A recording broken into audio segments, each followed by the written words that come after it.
He's the NFL Commissioner, and he's Roger Goodell. Commissioner, how are you this morning? I'm great, Colin. How about you? I am wonderful, and I am so glad you have been nimble with the draft. I think you could hold it in a lot of cities. Can you give us kind of an outline? Will it be moved often, regularly? Is Chicago 3 or 4 years? What's the plan?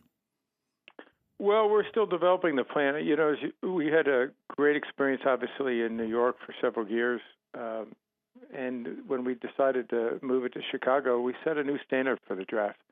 Obviously, a lot more fans had an opportunity to experience it. We had close to 250,000 fans here last year. And what's happened is that it set a new standard, which other communities have said, we'd like to be part of that. And so we're getting a tremendous amount of interest. Oh, yeah. When we're done with this draft, we'll sit down, we'll take a look at what's working, where we go next. But the whole attempt is to continue to build it and to bring it to as many fans as possible. Yeah, I love that idea. I just moved to Los Angeles. I hope we get one. I have said this. I have said this before, Commissioner. You cannot be a president with all the social media of any country. You cannot be a commissioner and be beloved. You're going to be criticized. Everybody gets a vote and a voice, and you don't have to be qualified anymore. But I do think you've put yourself in the crosshairs by distributing punishment. I don't think any commissioner should. I think you've taken unnecessary heat. Do you regret doling out the punishment? Do you look now and think, maybe I should have given it to a committee? Well, that's not our system. It's unfortunately, we've had this system for several decades and through collective bargaining agreements, and it's part of the commissioner's responsibility. And it's something that we take seriously. It's important for the commissioner to maintain the integrity of the game. That involves discipline against teams, owners, players, coaches. You have to take that position, and it's not an easy one, but it's one that is vital to the game from our standpoint. And that's why we hold it so dear to us, and making sure that we do it obviously fairly. We do it within the constructs of our agreement with our players, and this is something that we'll continue to focus on. If we can improve it, we will.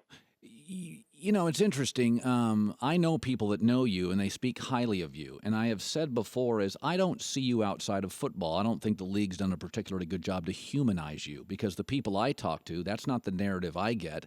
Does any of the criticism hurt? I don't pay any attention to it. You know, it comes with the job. It comes with the territory when you're going to make decisions. Yeah. Some may not like it, some may, but you know, I know who I am, and others know who I am, and this is the job that I need to do, and the focus is to do it the best you possibly can, and be as fair as possible, as thoughtful as possible, and do what's in the best interest of the game long term. Yeah. That ultimately is the key. Yeah, you love the NFL. You love football. You have been an incredibly nimble league. As somebody now in their 50s, other sports have been unwilling to evolve, and I don't need to name any sports. Football has a very unique sensibility. You'll change rules mid-season. I don't know. I've tried to theorize this before. Why is football, more than baseball certainly, so willing to change and evolve? It's almost like you have an underdog mentality as a favorite. I'm laughing, Colin, because you know, it is exactly the mentality we take, is that we can always get better. We can always improve. The draft, we can always make it better. You've got a tremendous success. Well, how do we make it better? How do we reach more fans? How do we give them the opportunity to engage with our game? How do we make the game itself better? How do we make it safer for our players? Take techniques out of the game that we believe lead to injuries. How do we make it more exciting? Add the extra point and make it a little more difficult by moving it back. So we look at every aspect of our operation and figure out the line we use is we believe in better, and how do we make it better? And that's something that I think has been a hallmark of the NFL. We've continued to push that. The game itself is, I think, the core. You know, you always have to keep the game as your first priority. And that is what we've always done. Roger Goodell, NFL Commissioner, the U.S. Appeals Court reinstated the Brady suspension. Do you see that as a win for the league? No, we don't look at it that way, Colin, at all. What it is reinforcing the commissioner's authority and the league's authority that we negotiate in our collective bargaining agreement. It also reinforced the underlying facts of the case, the process that we engaged in, the fact that we had a fair process, that we looked at the facts fairly, including the destruction of evidence, and came to a reasonable conclusion.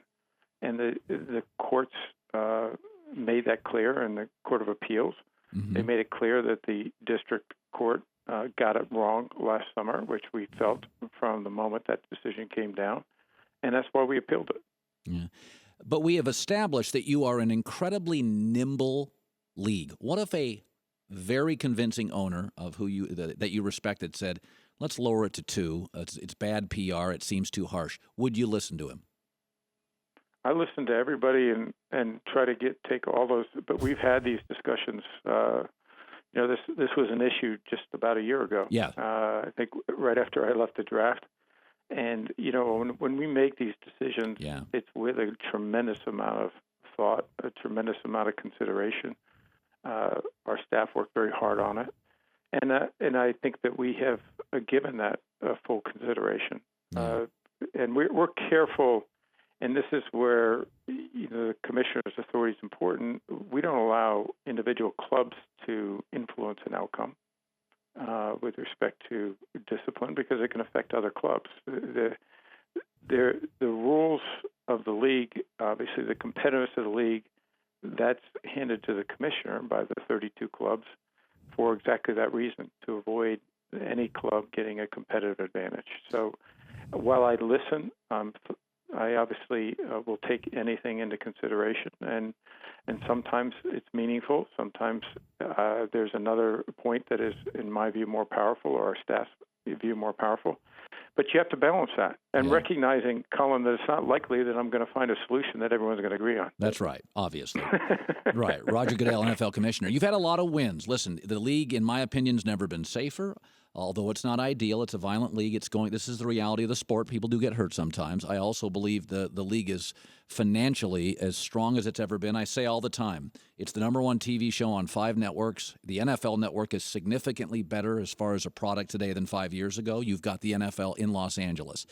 What, though, is your toughest job? My perception of what's hard may not be right. What is the toughest part of your job? Well, what do you think it is, Colin, first?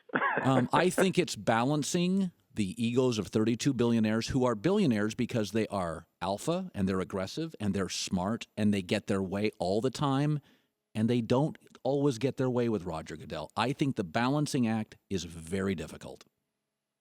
Well, I don't really find that difficult. See, I look at and there's no question that I can't keep 32 owners happy at any given moment either. But the job is to be thoughtful and to be fair and to make sure everyone's been heard. And we operate on the basis of 24 of 32 teams voting in favor of, and that has been something that I believe is actually a strength, not a hurdle, because if you can convince 32 successful people that this solution is in the best interest of the league, then the likelihood is you probably have a pretty good solution. And that's what we have tried to do, is use the assets that we have, the great players that we have, the great coaches we have, the great ownership that we have, the great fan base we have. And when we make decisions, we look to them for input, and we engage in a process that gets that input so that we can get to the best possible place, not thinking that our solution may be the best one. And we may modify it, we may change it, we may adopt somebody else's. Some of the best solutions have been from third parties, and we accept that. And if we can make the NFL better, it doesn't matter where it came from, Colin. Roger Goodell joining us, NFL Commissioner. Speaking of 24 of 32, that's all you would need to have a team in Las Vegas. I think it would, in my opinion, be somewhat hypocritical to have networks and leagues investing in DraftKings and FanDuel, which I'm for, and then paint Vegas as some sort of dark night and it's sinister and gambling. Has the stigma of gambling been lessened due to fantasy sports? And is Vegas now, I'll just make it a one-prong question, is Vegas in your commissionership, do you believe there's a chance it would get a team? We don't have a proposal. Ultimately, that is a decision of the ownership. There are owners that will feel very strongly about continuing to support our position on gambling. There'll be owners that will have a view of whether that's the best market for us to be in, whether there's truly the fan support there. They'll look at, obviously, the stadium alternatives. And I think that's what you do in any relocation, and you do with any stadium alternative. And when we went through the Los Angeles process, as you know, one of the first things I said up front was we are not likely to solve all the problems today of our teams. We need to continue to work. I was in San Diego last weekend working to try to get a stadium built in San Diego, right, along with a convention center that I think would be great for the community, but also help the team be successful long term. So we just have to continue to work to find solutions, working with each community. Ultimately, those decisions are made by the ownership. Mm-hmm. We would love to have our team stay where they are. I'd love to see the Raiders be able to stay in Oakland and continue to be successful. Well, that's what commissioners want, ideally. We asked our fans to suggest a rule. We do this from time to time when we get big shots on like you. Here is the best rule suggested. This is going to be kind of fun. This is from Andrew Stickle, and I actually agree with him. Make pass interference a 15-yard penalty, not a spot foul. I completely agree. I think college has it right, and you have it wrong. Can you put that on the table? It's been on the table. We've discussed that rule for a long time, and the view of the competition committee, the coaches, is that what will happen is that they will take the penalty on a deep play, and it'll only be a 15-yard penalty, which is not proportionate to the penalty because they may have interfered with a play that would have been worth 50 yards or more potentially, that the 15-yard penalty was not severe enough a penalty. And so that's why they've always rejected that idea. I can't even count the number of times that we've considered that as a league, not recently, but certainly it's been in the evolution of the pass interference rule. Well, why don't you get it right for once and change it? Roger Goodell, NFL Commissioner. All right, have a great draft. Have a good time. Youth camp. Thanks, Colin. Appreciate it. You bet, Roger. Appreciate Goodell. it.